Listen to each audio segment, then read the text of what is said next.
Hello, hello, hello. It's Nada and Tiffany with the chat room. Today we're going to be talking about our journey with natural hair and sharing our favorite hairstyles. Hi, Tiffany. Hey. So, what's your favorite natural hairstyle? I feel like right now my favorite natural hairstyle is probably locks. Locks are probably my favorite natural hairstyle. Mine too. I was going to say butterfly locks. Yours look really good. Yours you. look really good. Your hair looks great too today. Thank you.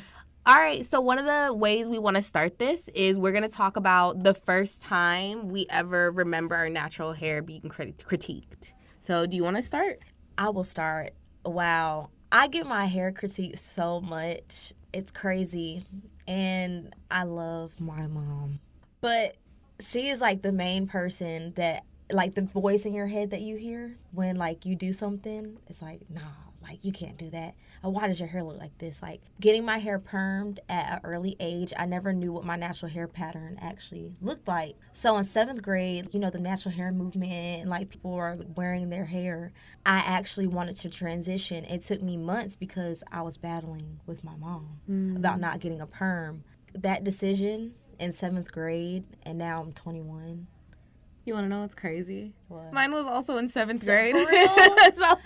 So I don't know if you remember, but like back in the day, having a McDonald's birthday party was like the coolest thing that you could ever do. So it was 7th grade, and I was like one of the lucky kids who got to have like a McDonald's birthday party. And I thought that was like the coolest thing ever. And I remember like the day before this birthday party, like I'm so excited, I'm running around. And my mom, like for the first time that I think I remember, sat me down and was like, we have to straighten your hair. And I hadn't really got my hair straightened much before then. Like mostly wore my hair in braids, but it kind of set this precedent, right? That like if you are in a space where people are going to see you, if you're in a moment where the spotlight is going to be on you, if you're in a moment where you are being celebrated, you can't wear your natural hair. Yeah, that's very big in the Black community. Like even now, oh, what are you going to do to your hair? Like, oh my gosh, wait. I was Miss Southern at my high school, 12th grade. My SGA leader, we were doing homecoming, and I had to, of course, wear my crown, dress up, you know, speak. What are you going to do to your hair? Like, you're wearing it like that? My hair was actually natural, and it was out. And it was actually out in an afro. And I just looked at her, and some of the people in my class were just looking like, why would you say that? Oh, in front of people? In front of people. Oh, my gosh. You're going to wear your hair like that? Okay. Oof. Yeah.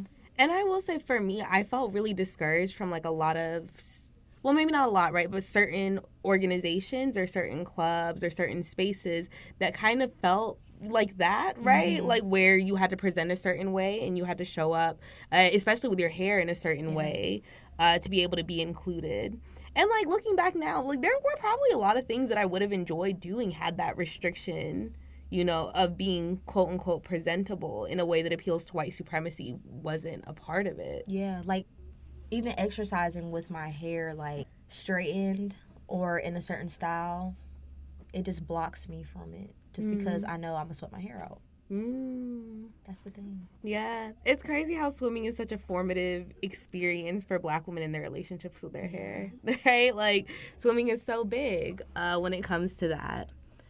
Alrighty, we are just approaching on about 5 minutes, so we're going to stop to take a break and show you some of the PSAs that we made in our audio production class at North Carolina Central University.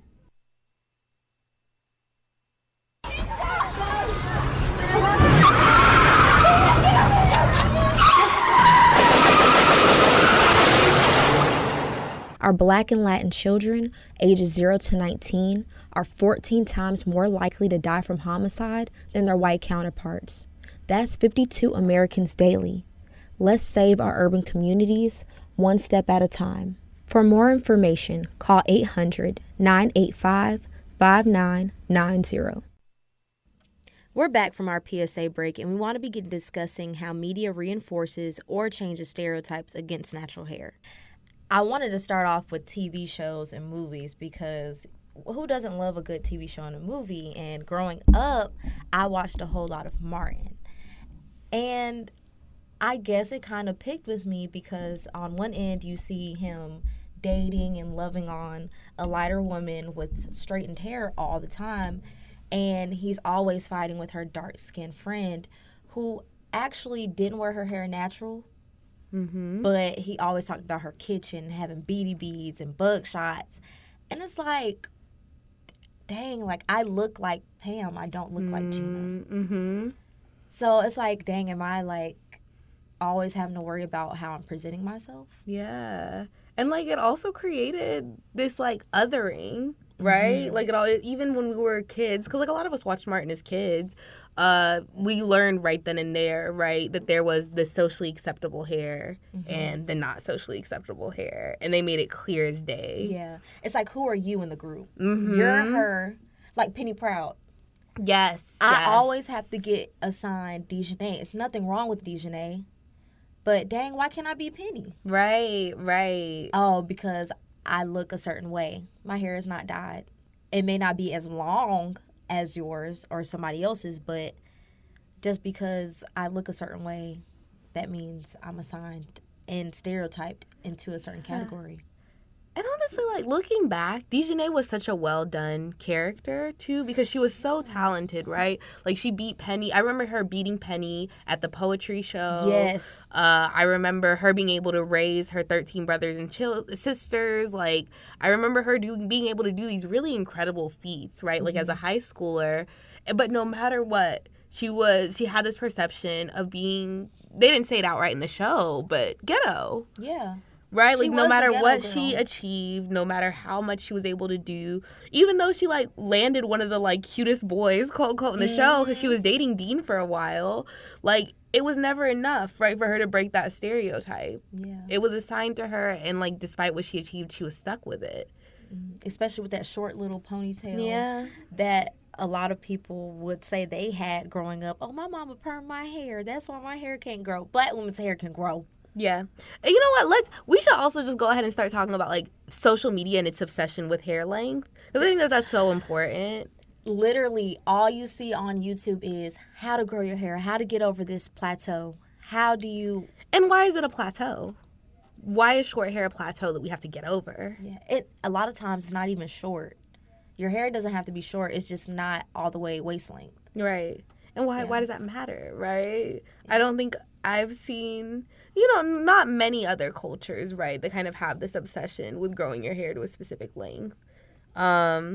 And one of the things that I really struggle with, so I'm not on TikTok anymore, but I would like to, like, scroll through TikTok like a couple of months ago, and there was this, like, trend happening, as I feel like it happens in the Black community, like, once every, like, 2 or 3 months, where, like, a trend is coming out really encouraging women to, like, show their natural hair, right? And, you know, it was super cool when, like, light-skinned girls with long hair were doing it, but when, like, Black women with short 4C hair started indulging in this trend, people were ruthless in the comments, right? Like, people were so brutal, even though this trend encouraged showing natural hair, right? Even though, and it's not just, like, social media trends, it's, like, podcasts ran by Black men, like, so many things that are constantly saying, like, Black women wear too much weaves and wigs. They never want to show their natural hair. But when we do, it's a problem. When we do, we can't get a job. When we do, we're not pretty enough.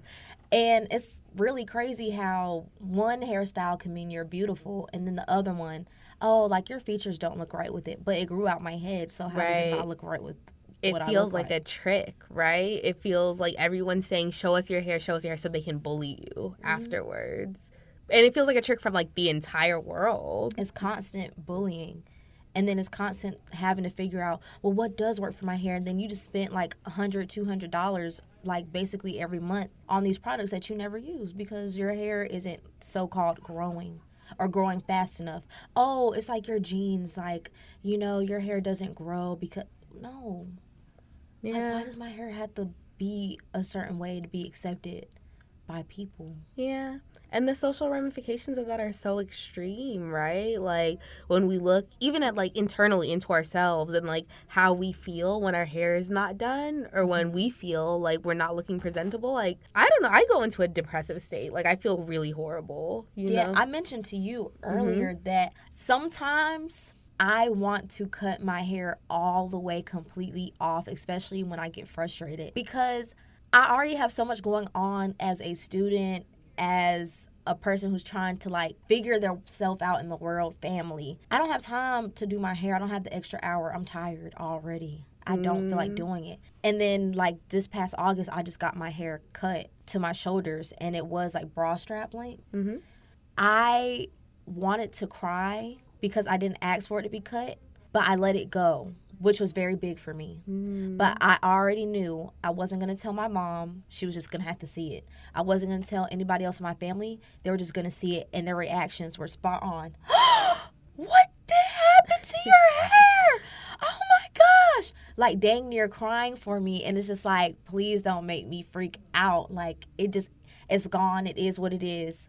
And like, why does my hair have to be a certain length to be pretty? Right.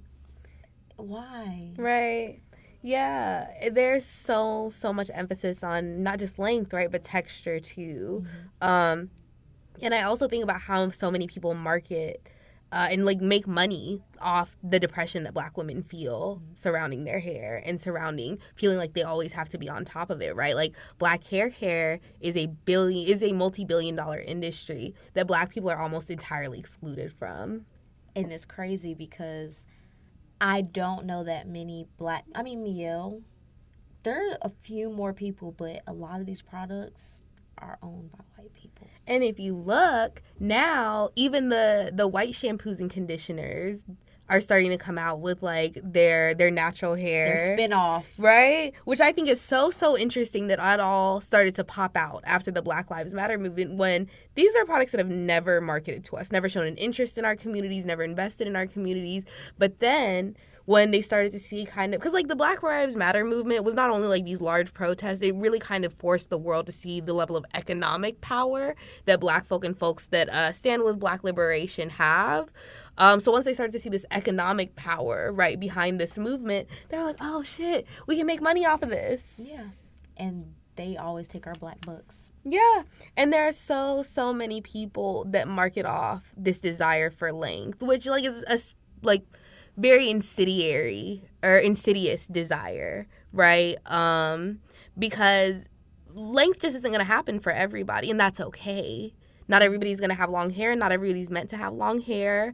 And that's all right. You are beautiful with short hair, mid-length hair, teeny-weeny afro. There's so much beauty in all these styles, right? But because there's so much social pressure around this idea of length, you will see so many non-Black-owned companies creating these quote-unquote hair oils and these hair remedies and all these things that in a lot of just don't actually work, right? And they don't. It's just, a lot of it, of course, is genetics and just how well, like, you want to keep up with your hair. And then it's just, there's no point of feeling like your hair is your identity. Right. Your hair is not your identity. It shouldn't be a deciding factor of like your overall life. Yeah. We're just about coming up on time. So what's a message you want to leave them off with? Love who you are organically, authentically. When you take your extensions out, whether you want to put them in your hair, it doesn't matter what anybody else thinks. Be comfortable with who you are and continue to love on yourself. And that was the chat room. Nada and Tiffany signing off.